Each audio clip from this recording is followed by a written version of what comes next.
Ini adalah keutamaan yang Allah berikan kepada kita. Kita berbuat dosa, kita berbuat salah, kita beristighfar kepada Allah, minta ampun kepada Allah. Beda dengan umat-umat terdahulu, umat Nabi Musa alaihissalam. Ketika mereka berbuat dosa, mereka berbuat salah, Allah berfirman, wahai Musa, hukuman mereka adalah hukuman mati. Nabi Musa sampaikan kepada mereka. Apa kata mereka? Wahai Nabi Allah, wahai Nabi Musa, hukumannya hukuman mati. Ya, hukumannya hukuman mati. Berbuat salah, berbuat dosa. Kita enggak. Engkau berbuat dosa dalam keadaan telanjang, tapi tetap Allah beri engkau pakaian. Pagi, siang, sore, malam kita berbuat dosa, tapi tetap Allah tutup aib-aib kita. Alhamdulillah. Alhamdulillahil qawiyyi sultanuh, al-wadihil burhanu, al-mabsud fil wujud karamuhu wa ihsanuh. Allahumma salli wa sallim wa barik wa karrim mu'azzim ala nuril anwar wa sirril asrar wa tiryakil aghyar wa miftah babil yasar Sayyidina wa maulana Muhammadil Mukhtar wa alihi al-adhar wa ashabihi al-akhyar adada ni'amillahi wa ifdalihi, amma ba'd.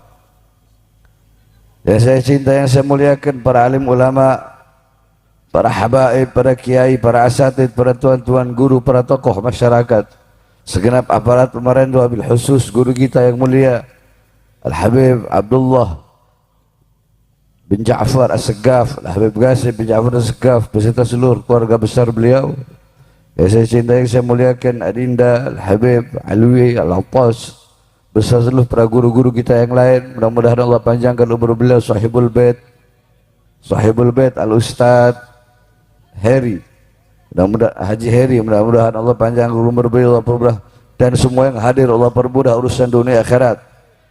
Allah panjangkan umur kita dalam ketaatan kepada Allah, kepatuhan kepada Allah. Allah bersihkan hati kita dari kotoran-kotoran, dari maksiat-maksiat hati.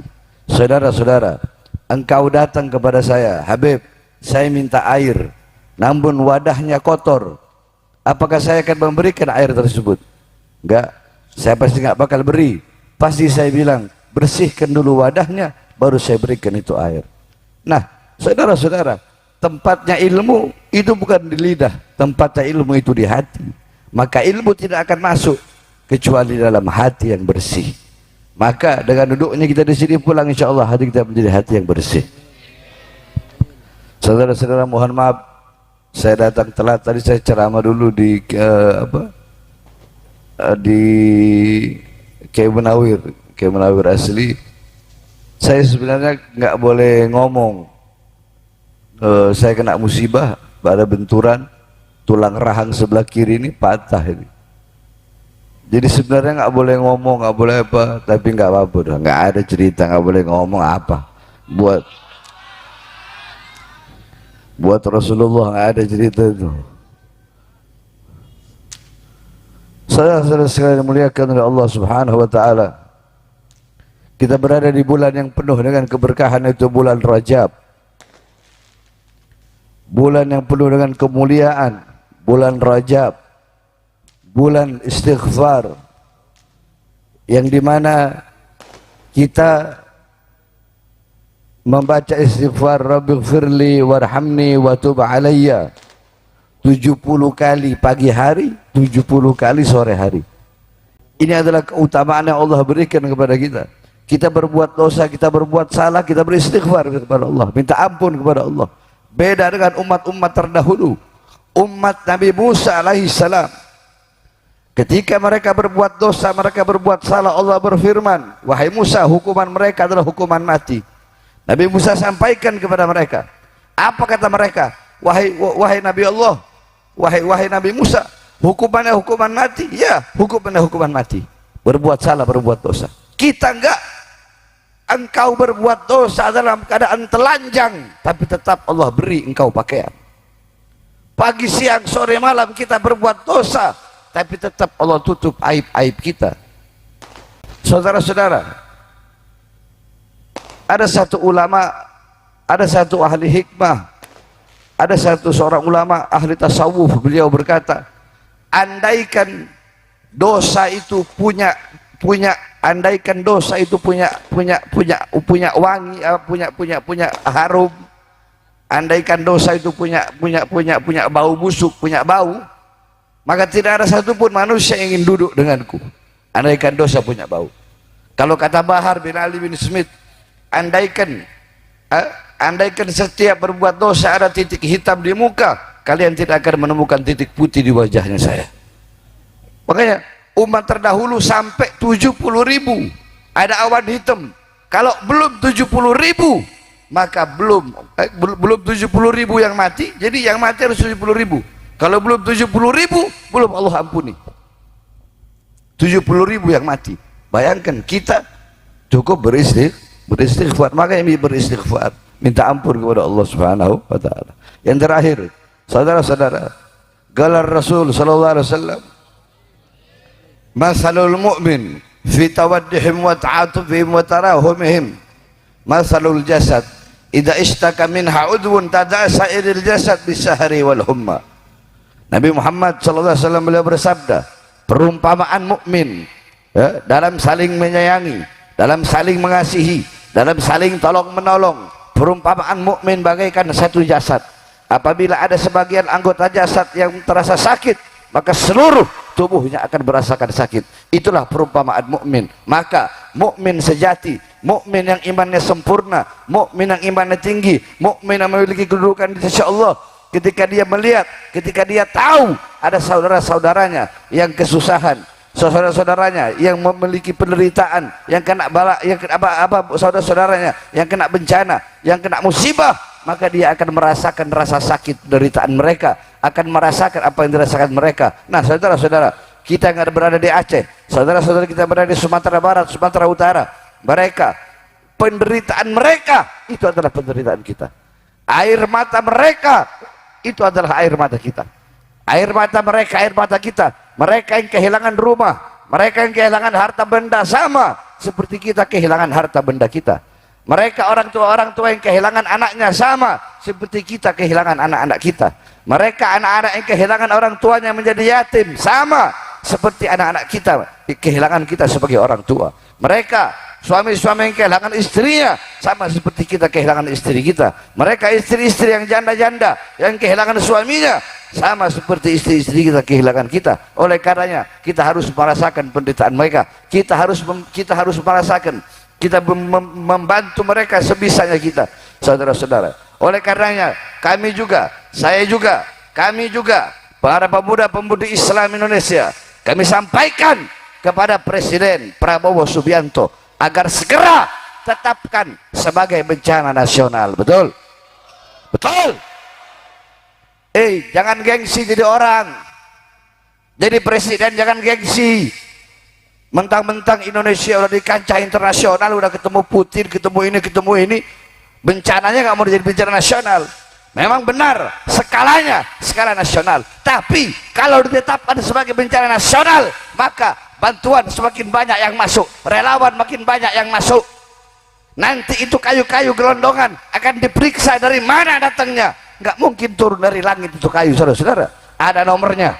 Emang turun dari langit malaikat tulis itu kayu? Hah? Siapa yang bikin rusak? Siapa yang bikin banjir bandang? Kita manusia yang bikin rusak. Kita yang rusak alam, kita yang rusak hutan, kita yang rusak laut.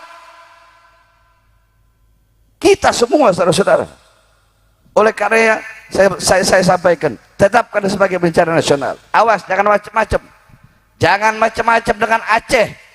Jangan anak tirikan Sumatera. Jangan anak tirikan orang-orang Aceh. Jangan anak tirikan bangsa Aceh. Mereka bangsa-bangsa pejuang. Perempuannya bangsa-bangsa pejuang.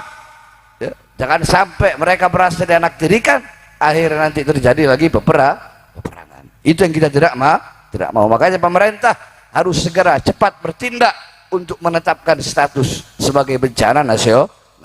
Benar apa tidak? Betul apa tidak? Betul apa tidak? Betul apa tidak? Ya harus. Ini perjuangan kita sebagai para pemuda-pemudi Islam. Kita nggak bisa ke sana, maka kita wajib, ya, wajib kita tuntut, wajib kita tuntut, wajib kita tekan pemerintah segera tetapkan bencana nasional. Kami para pemuda-pemudi Islam Indonesia bersumpah demi Allah, kami para pemuda-pemudi Islam akan berada di barisan paling depan membela saudara-saudara kami. Kami para pemuda-pemudi Islam tidak akan pernah berhenti sampai mati. Kami tidak akan mundur berjuang untuk bangsa walaupun harus hancur, saudara-saudara. Allahu Akbar, Allahu Akbar, Allahu Akbar. Indonesia merdeka, merdeka, merdeka. Allahu Akbar. Mudah-mudahan segera pemerintah Indonesia menetapkan sebagai bencana nasional. Amin. Amin, amin ya Rabbal. Jadi penderitaan mereka adalah penderitaan kita. Tidak boleh kita merasa biasa-biasa saja dengan kesusahan, ya, penderitaan yang dialami oleh saudara-saudara kita. Yang terakhir, saudara-saudara, lihat begitu banyak kembang-kembang api. Banyak enggak? Memang benar yang disampaikan oleh Nabi besar Muhammad sallallahu alaihi wasallam. Apa kata Rasul? Qala Rasul la tattabi'unna sanana aw sunana alladziina min qablikum shibran bi shibrin wa dhira'an bi dhira'in hatta law dakhalu fi hujri dhirab la taba'tumuhum. Qala ya Rasulullah yahud wan nasara. Qala afaman. Kata Rasul, nanti di akhir zaman umatku akan mengikuti golongan-golongan sebelum mereka. Golongan-golongan sebelum mereka, sejengkal demi sejengkal mereka ikuti, selangkah demi selangkah mereka ikuti. Sekalipun umat sebelum mereka masuk dalam lubang dob, mereka akan masuk dalam lubang dob. Maka sahabat bertanya, apakah yang diikuti Yahudi dan Nasrani? Maka Rasul berkata, qala faman, siapa lagi kalau bukan Yahudi dan Nasrani? Ini tahun baru, bukan tahun baru kita. Tapi saya tanya, yang paling banyak merayakan siapa? Putra putri jawab, putra putri, putra putri, anak-anak, orang. Hari Valentine yang paling banyak merayakan putra putri, orang. Rasulullah, sadaqar Rasul, sungguh benar apa disampaikan oleh Rasulullah sallallahu alaihi wasallam.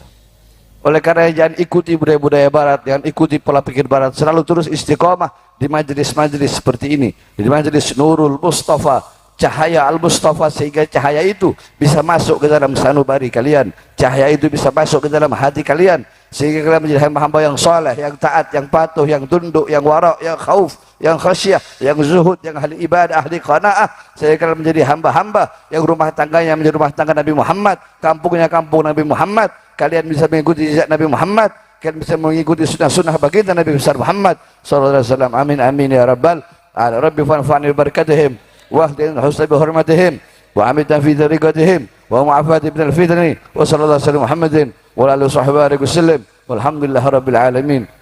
أول عفو منكم. السلام عليكم ورحمة الله وبركاته.